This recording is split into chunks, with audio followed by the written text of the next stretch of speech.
Bonjour à tous, bienvenue sur cette nouvelle vidéo. Aujourd'hui, on va aborder le thème de la trousse de secours et notamment la couverture de survie. Je vous retrouve tout de suite après l'intro. Allez, c'est parti, à tout de suite.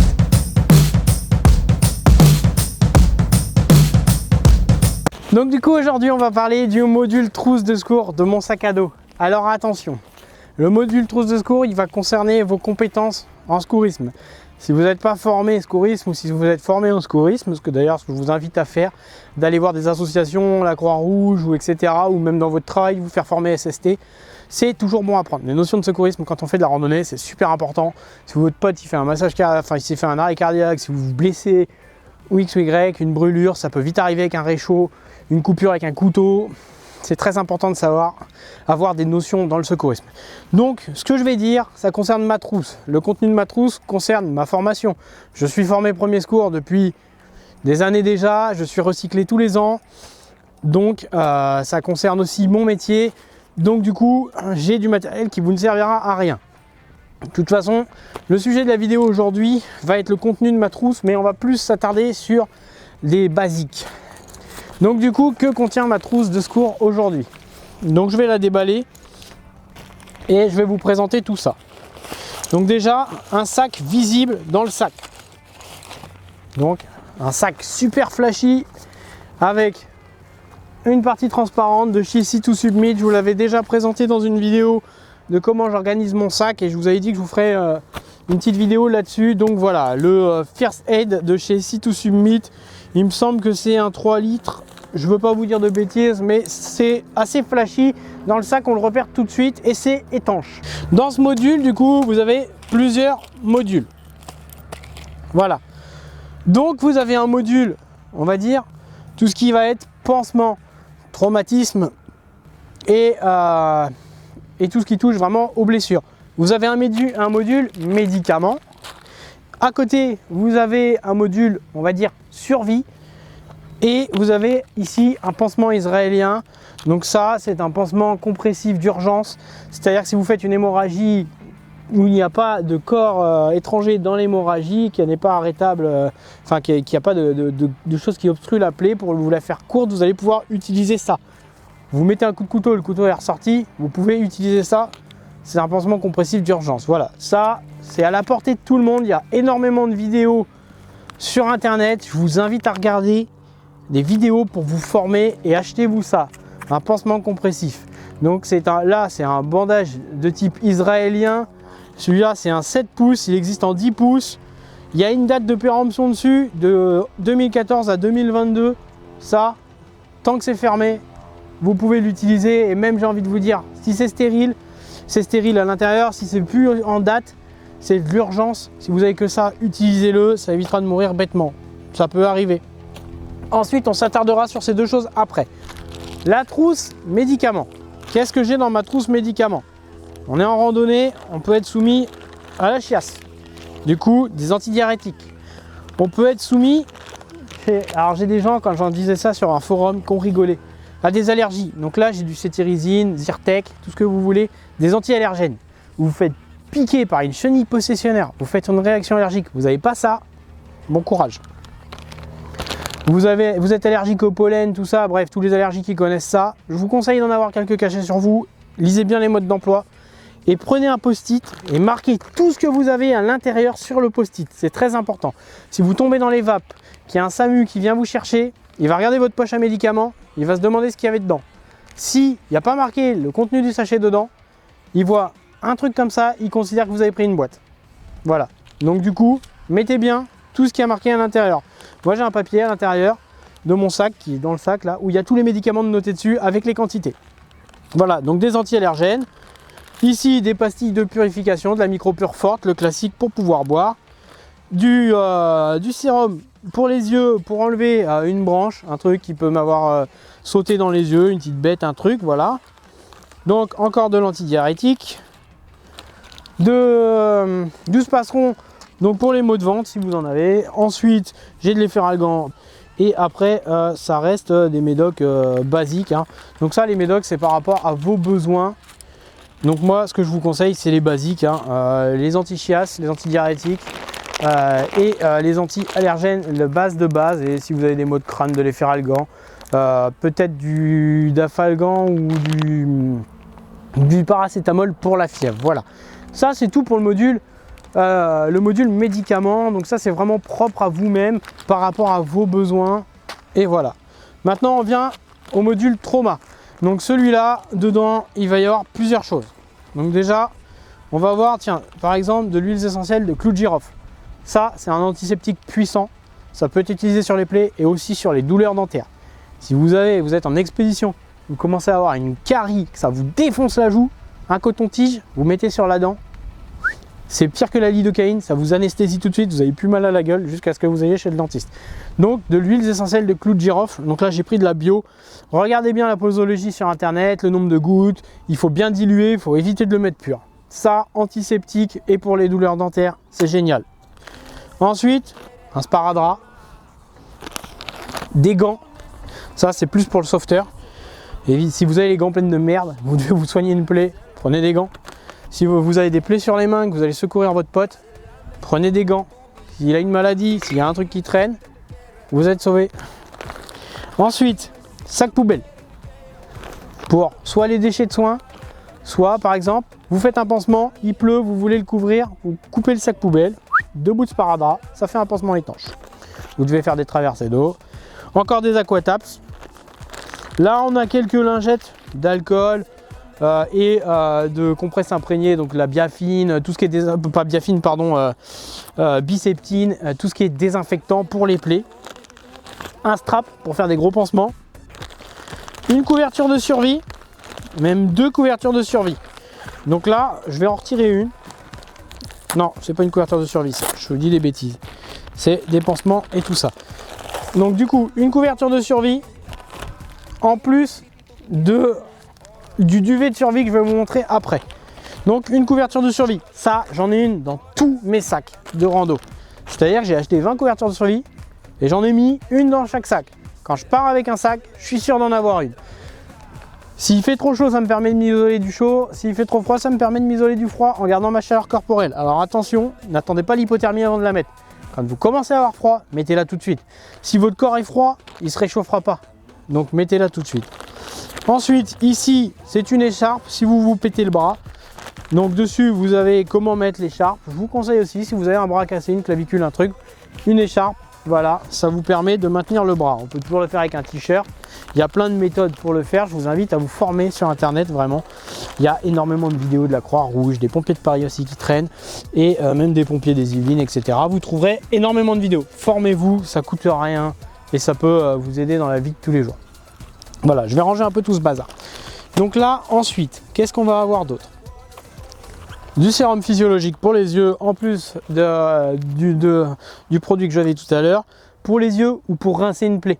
Si vous avez une plaie ou vous êtes blessé, vous avez de la merde dedans, un petit coup de sérum, ça dégage la merde et on fait le pansement après.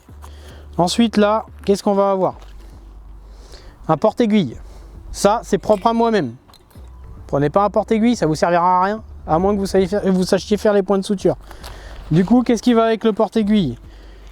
Du fil à peau, des lingettes imprégnées, encore du désinfectant. Donc là, on est vraiment dans la partie pansement, bobologie. Là, c'est du fil à peau, c'est pour recoudre une plaie. Le fil à peau va pas sans la dose de lidocaïne qui va avec, ou un anesthésiant. Ça, si vous ne savez pas le faire, n'achetez pas du fil à peau. Tout le monde ne sait pas recoudre une plaie. Comme je vous ai dit tout à l'heure, c'est propre à moi-même, je sais le faire. Voilà, des pansements stériles pour couvrir la plaie, des hémostop pour stopper les hémorragies, du QuikClot, donc c'est un anti-hémorragique aussi, des stérile strips, ça c'est si vous avez des plaies et que vous savez pas recoudre, prenez ça. Voilà, tout simplement, une plaie qui est suturable. Si vous ne savez pas la recoudre, que vous avez une grosse plaie, que vous êtes en plein milieu de la forêt, que vous n'avez pas le choix, stérile strip et au-dessus mettez un strap, ça va tenir. Voilà, donc ça c'est vraiment pour le trauma kit. Après dedans on a des bandes, alors elles sont toutes petites mais c'est des bandes qui sont super longues, elles font 5 mètres et elles sont vraiment compensées. Donc ça, voilà, ça c'est la partie bobologie. Donc je vais passer là-dessus. Comme je vous ai dit, c'est vraiment propre à moi-même. Donc ce qu'il faut retenir surtout sur cette partie-là, c'est que vous ayez des kits et que vous y retrouviez tout de suite. J'ai besoin d'un médicament, j'ai la pochette qui contient que les médicaments. J'ai besoin d'un pansement, la pochette à pansement. J'ai besoin de recoudre, je sais que c'est dans la pochette à pansement. Ensuite, dans cette pochette, on y retrouve aussi un garrot. C'est simplement une sangle. Vous vous coupez le poignet avec une machette, garrot. Voilà, vous vous sauvez la vie. Alors vous n'avez plus de main, vous vous sauvez la vie. Si vous êtes deux, c'est mieux, parce que normalement, vous allez perdre votre sang-froid. Mais bon. Voilà, un garrot. Un garrot, vous pouvez le faire avec une ceinture, avec une sangle de minimum 2 cm. Bon, bref, non élastique. Parce que si vous prenez un élastique pour faire un garrot, ça ne marchera pas. Voilà, le garrot, à savoir que quand vous le faites, il va falloir le resserrer un petit peu après. Donc, un garrot, un pansement anti-hémorragique, des compresses. Il y a des compresses aussi dedans qu'on ne voit pas, mais elles sont au fond. Du sparadrap, de quoi faire des bandages.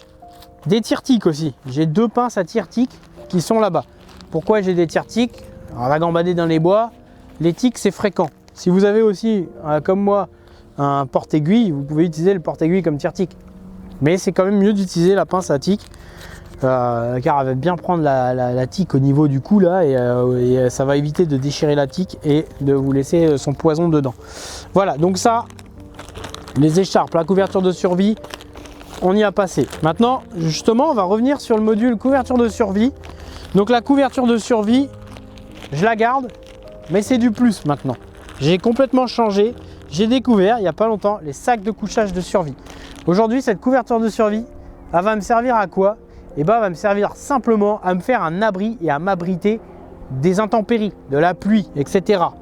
Là, chose que je n'avais pas avant, je vais remettre mon sparadrap et mon sac poubelle dedans. Chose que je n'avais pas avant, j'ai été chez Extreme Outdoor la dernière fois, donc pour la faire courte, c'est la boutique où travaille mon papa, à Rambouillet, voilà. Et il a eu dans ses rayons un poncho jetable, donc les ponchos jaunes comme il y a chez Disneyland pour ceux qui ont déjà vu, ou au parc Astérix et tout ça. Et je me suis dit, pourquoi pas intégrer ça à mon sac à dos, un poncho, ça va me tenir étanche. Et c'est léger, le poncho il est là, c'est un poncho Red Light, ça coûte 7 € et ça fait le boulot. Donc c'est super léger, ça prend pas de place, ça prend vraiment la taille d'une couverture de survie mais en plus léger. Donc du coup je vous invite tous à prendre un poncho. En plus, s'il pleut, ça va vous couvrir des intempéries, ça va conserver votre chaleur et vos affaires au sec. Attention, dans des situations d'urgence, dans l'extrême inconfort, le poncho, s'il pleut, ça va être du plus. Ou pour protéger vos affaires, ou pour vous faire un abri.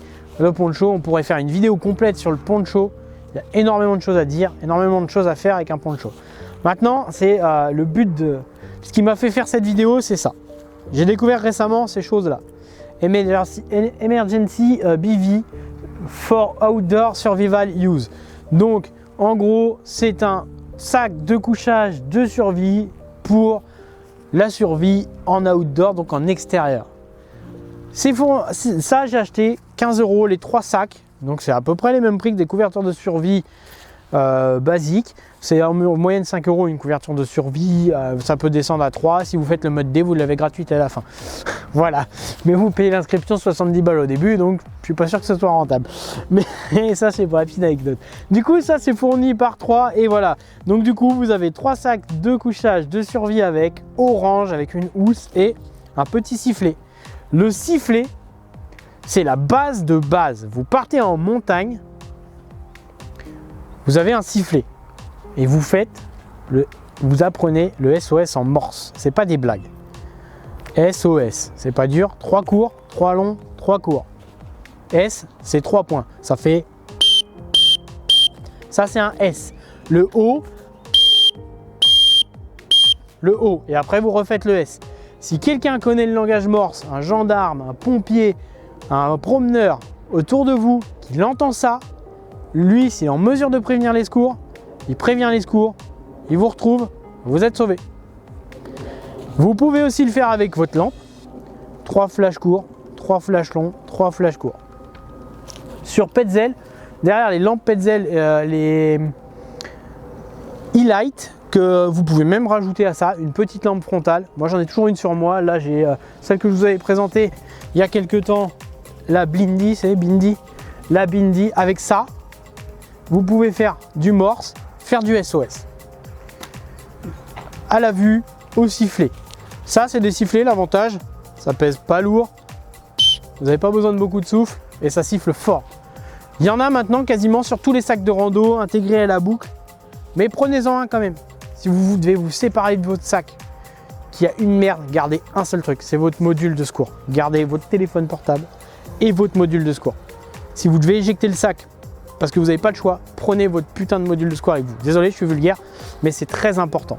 Il y a trop de négligence. Tous les ans, on voit des randonneurs sont partis, ils sont coincés dans les montagnes, ils ont été cherchés par un hélicoptère, des randonneurs morts. Pourquoi? Parce qu'ils n'avaient pas de module de secours. Prenez un module de secours. Le module de secours, qu'est-ce que vous pouvez rajouter aussi dedans? Moi, j'ai rajouté des médocs pour les crampes, parce qu'une crampe, ça peut vous foutre dans la merde en plein hiver. Donc c'est de la sportéine, c'est des compléments, ça aide à faire partir les crampes.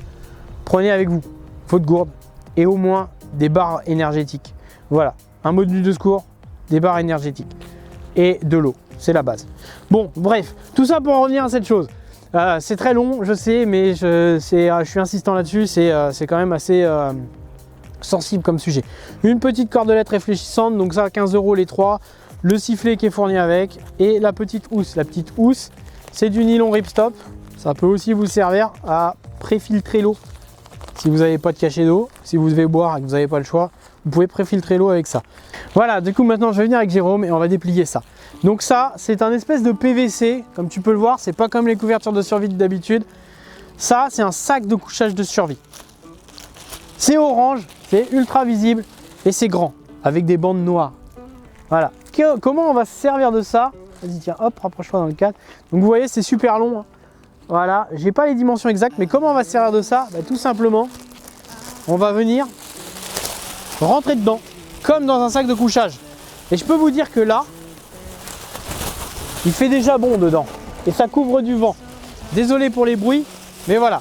Ça, la base de base, il y a beaucoup de vent, on va la replier, mais un sac de couchage de survie. Si vous avez un couteau avec vous, vous pouvez venir le couper ici, au niveau de là, mettre une ficelle et vous faire un abri de survie avec. Je vous conseille quand même vraiment de vous emmitoufler dedans et de le fermer en haut et de vous laisser dépasser la tête quand même, attention. Ou alors vous faire une mode de capuche en mode E.T. et pour vraiment rester au chaud dedans. N'attendez pas d'avoir trop froid pour le sortir. Quand vous commencez à avoir froid, que vous êtes en pleine montagne, c'est peut-être déjà trop tard. Donc n'hésitez pas à le sortir. Voilà, donc c'est du PVC, c'est étanche à l'eau, c'est assez résistant, hein, comme tu peux le voir, c'est assez résistant. Par contre, c'est réutilisable, mais c'est de l'usage unique. Je m'explique.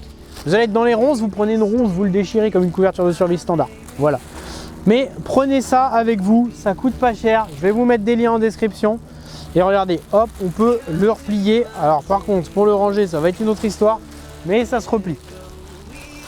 Ça coûte pas cher, ça peut vous sauver la vie. Donc n'hésitez vraiment pas à acheter cette chose-là. Voilà. Donc du coup, tiens, Jérôme, toi, qu'est-ce que tu en penses de ce module de secours? Et toi, qu'est-ce que tu pourrais prendre là-dedans et qu'est-ce que tu ne prendrais pas par rapport à tout ce qu'on a présenté? C'est un module de secours qui est très complet. Après, il y a pas mal de choses où je ne connais pas trop, donc je ne pourrais pas m'en servir. Voilà. Donc il faut rester avec ce qu'on maîtrise. Et ben voilà, c'est exactement en fait ce qu'il voulait dire. Ce que je voulais vous dire, c'est qu'il faut rester avec ce que vous connaissez. Donc n'hésitez pas à vous former. Il y a plus complet. À la maison, j'ai un truc qu'on appelle un trauma kit qui est vraiment plus complet que ça. C'est vraiment pour des situations d'extrême urgence où par exemple vous êtes à Paris, vous prenez une baille de Kalachnikov, il y a peut-être moyen de se sauver avec ça ou pas, ça dépend, hein. C'est très très aléatoire. Et j'ai des modules plus complets. Là, c'est un module randonnée assez léger qui contient quand même le nécessaire. Forcément, il y a des gens qui vont mettre plus, il y a des gens qui vont mettre moins. N'hésitez pas à commenter, vous, voir ce que vous avez mis dans votre trousse de secours, ce que vous prendriez, ce que vous prendriez pas, ce que vous en pensez. Moi, je voulais quand même vous faire une petite vidéo sur ce module-là, puisque pour moi, c'est un module de base essentiel à la randonnée et à la survie. Je pense que tout le monde, vous pouvez intégrer ça dans votre sac à dos, surtout quand vous partez sur des longs treks où vous avez de la couverture réseau qui est franchement dégueulasse à chier. Nous, ça arrive dans les... Je suis très vulgaire dans cette vidéo. Je suis désolé par avance, je suis assez vulgaire dans la vidéo, mais si vous avez... nous, ça arrive dans les Yvelines, on a des endroits, des petits spots sympas qui sont complètement hors réseau et si on se blesse là-bas, on ne pourra pas appeler les secours. tout simplement. C'est hors réseau de chez hors réseau. Donc même le 112, le 911 si vous voulez, si vous êtes aux US, ne fonctionnera pas dans ces endroits-là. On a zéro couverture réseau. Du coup, pour pallier à ça, on a une pharmacie qui est relativement complète. Cette pharmacie, elle a dans le but de quoi? Survivre jusqu'à l'arrivée des secours, se soigner sur place, ou alors se soigner le temps de se déplacer pour pouvoir prévenir les secours.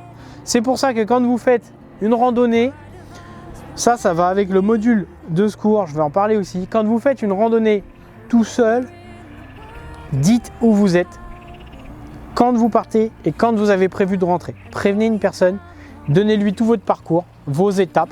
Par exemple, je pars tout seul en montagne, je vais dire à ma femme, voilà, je compte aller sur le Mont Froid, je vais passer par le refuge de l'Erelaz, je vais m'arrêter voir un pote là-bas boire le café. Après, je vais monter, normalement vers telle heure, je suis redescendu, je suis ici. Si la personne, elle sait que vous allez faire ça, déjà elle est rassurée. Vous lui donnez des coordonnées GPS si vous en avez, par rapport à vos lieux de pause. Vous lui envoyez un texto toutes les X minutes sous couverture réseau. Vous lui dites attention, je vais plus avoir de réseau, tu t'inquiètes pas, quoique c'est pas prévisible tout de suite, mais prévenez une personne de là où vous êtes, tout simplement. Si la personne vous voit pas revenir à l'heure prévue, elle ne va pas s'inquiéter tout de suite. Vous lui dites, allez, ça peut dépasser, vous la prévenez, ça peut dépasser de 3-4 heures. Les conditions météo changent, j'ai trouvé un abri, prévenez-la. Voilà, vous lui dites si vous avez des abris, tout ça. Vous donnez un maximum de détails de là où vous allez, de comment vous allez fonctionner. Voilà. Moi, c'est ce que je vous conseille. Demain, je pars tout seul, je vais prévenir ma femme, je vais dire, voilà, je suis là, je vais là, machin. À savoir que si vous avez une Garmin ou un Crosscall, vous avez ce qu'on appelle les contacts de sécurité. C'est-à-dire que les contacts de sécurité, c'est ce qui va vous permettre d'appeler à l'aide au cas où, via votre montre, via votre machin, et ça va donner des coordonnées GPS de la dernière position connue normalement, si c'est bien paramétré.